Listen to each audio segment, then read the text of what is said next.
જેતપુર પાવી પાસેથી એમ્બ્યુલન્સની આડમાં લઈ જવાતા દારૂને ઝડપી પાડતી જેતપુર પાવી પોલીસ।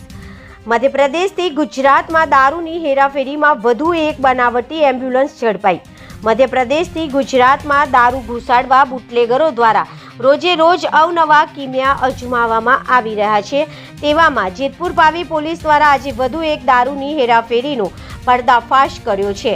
જેતપુર પાવી પોલીસ સવારે વનકુટી 3 રસ્તા પર પેટ્રોલિંગમાં હતી। તે દરમિયાન એક સફેદ કલરની મારુતિ વાન એમ્બ્યુલન્સ આવતા જેને જેતપુર પાવી પોલીસ દ્વારા રોકવામાં આવતા ચાલકે ગાડી ભગાડી જઈ આગળ સિહોદ ગામ પાસે ભારજ નદીમાં જનતા ડાયવર્ઝન પર વાહન એમ્બ્યુલન્સ ચાલક એમ્બ્યુલન્સ મૂકીને ફરાર થઈ ગયો હતો।